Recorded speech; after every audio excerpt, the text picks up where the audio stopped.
Hoje a gente vai mergulhar numa das histórias mais dramáticas e, olha, trágicas da Segunda Guerra Mundial, a do governo polonês no exílio. Eles foram literalmente a primeira nação a se levantar contra a tirania e, por uma ironia cruel do destino, a última a ter qualquer controle sobre seu próprio futuro. Essa citação da historiadora Anita Prasmowska, ela resume tudo, sabe? A história da Polônia na guerra é a de uma dívida de honra.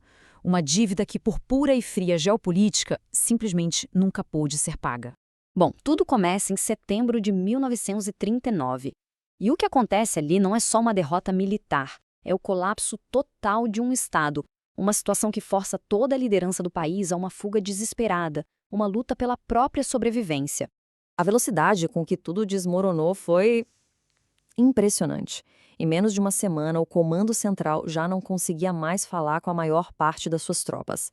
A invasão alemã já era devastadora, claro, mas aí, quando a União Soviética entra pelo leste no dia 17 de setembro, bom, aí o destino da Polônia estava selado. O país foi literalmente esmagado entre dois gigantes. A fuga do governo foi uma corrida alucinada contra o relógio. De Varsóvia, eles foram se movendo sem parar, sempre para o sudeste, na esperança de alcançar a única saída possível, a Romênia. E nesse caminho, o próprio Estado foi se desfazendo, ministérios deixando arquivos para trás, pessoal sendo abandonado, tudo numa tentativa frenética de salvar a ideia de uma nação. E é aqui que a coisa fica complicada. Na cabeça da liderança, fugir era a única forma de garantir a continuidade do Estado polonês, para poder lutar outro dia. Mas e o povo que ficou para trás? Para eles, enfrentando a brutalidade da ocupação, a imagem era uma só: abandono. Não tinha outra leitura. O golpe final veio justamente na fronteira. O governo polonês achava que ia encontrar um porto seguro na Romênia, que era um país, em teoria, amigo. Mas, em vez disso, por causa da pressão gigantesca da Alemanha, os romenos imediatamente prenderam e internaram todo mundo. O santuário que eles esperavam virou uma prisão. Mas a história, claro, não acaba aí. Das cinzas desse colapso todo, surge uma determinação, uma garra feroz de reconstruir e continuar a luta. Só que dessa vez, a partir do exílio na França. Então, em Paris, um novo capítulo começa. O general Sikorski assume a liderança com uma meta muito clara. E, vamos combinar, audaciosa: levantar um novo exército polonês em solo francês para lutar ao lado dos aliados e, quem sabe um dia, marchar de volta para uma Polônia livre. Agora, o que é fascinante aqui é a complexidade da coisa toda. O exército foi formado, sim, mas estava longe de ser um grupo unido. Existia uma divisão política profunda entre a nova liderança e os oficiais que vinham do antigo regime. E, para piorar tudo, os franceses, que eram os anfitriões, tratavam eles com uma certa condescendência, culpando os poloneses pela própria derrota, sem aprender nenhuma lição. E então, o chão desaba de novo. A queda da França em junho de 1940 obriga os poloneses a fugir mais uma vez. E essa fuga muda completamente a posição estratégica deles para o resto da guerra. O colapso da França foi simplesmente devastador. Aquele exército que eles construíram com tanto esforço se dispersou de novo. Qualquer esperança de uma vitória rápida, de um retorno para casa, tudo isso evaporou. A guerra agora ia ser longa e o caminho de volta para a Polônia muito, mas muito mais difícil. E essa mudança para a Grã-Bretanha, embora fosse essencial para a sobrevivência, foi um rebaixamento estratégico enorme.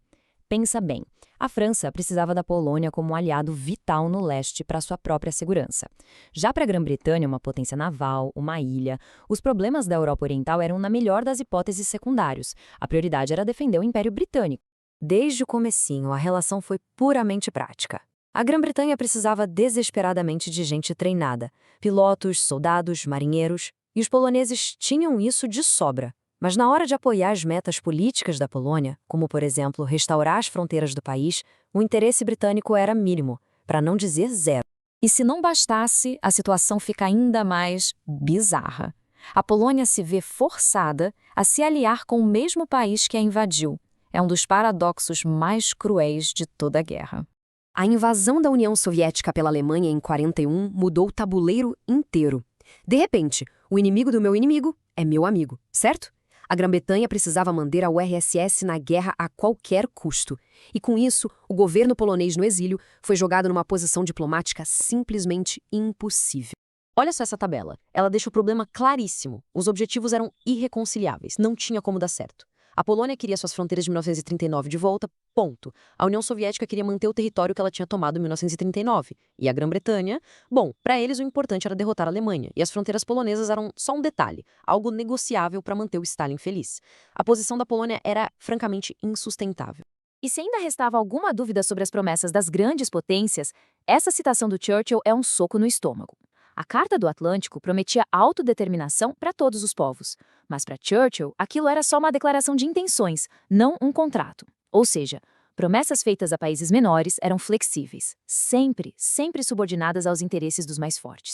E agora, na parte final, a gente vê o contraste mais chocante de todos. De um lado, a imensa contribuição militar da Polônia para a guerra, do outro lado, a dura realidade política que tornou tudo isso irrelevante na hora de garantir o futuro do país. 203. Esse é o número de aviões inimigos que só 2 esquadrões de caça poloneses, o 302 e o 303, derrubaram durante a Batalha da Grã-Bretanha. A contribuição deles foi absolutamente crucial para defender a ilha no seu momento mais sombrio. E aqui está o coração da tragédia polonesa. Eles deram sangue, coragem, sacrifício em todas as frentes de batalha, mas lá nos corredores do poder, onde os mapas do pós-guerra estavam sendo redesenhados, essa bravura toda não garantiu a eles um lugar na mesa de negociações. A Grã-Bretanha fez uma escolha fria, calculada. Quando surgiram as provas do massacre de Katyn, onde milhares de oficiais poloneses foram mortos pelos soviéticos, a prioridade britânica foi abafar o caso. A aliança com Stalin era mais importante. Churchill deixou bem claro: o destino da Polônia seria decidido pelas grandes potências, e não pelos poloneses. Fim de papo. Pois é, essa é a conclusão sombria e, no fim das contas, inevitável. Ao fugir para o oeste e apostar tudo na Grã-Bretanha, o governo polonês acabou apostando no aliado errado. O destino da Polônia não seria decidido em Londres, mas sim pelo avanço do Exército Vermelho no leste. Eles se tornaram meros espectadores, impotentes, do destino do seu próprio país. E isso tudo nos deixa com essa pergunta, uma pergunta incômoda que ecoa até hoje. A saga da Polônia na Segunda Guerra é um lembrete sombrio de que na arena da política internacional, gratidão é um luxo e promessas, na maioria das vezes, são esmagadas pelo peso dos interesses dos mais poderosos.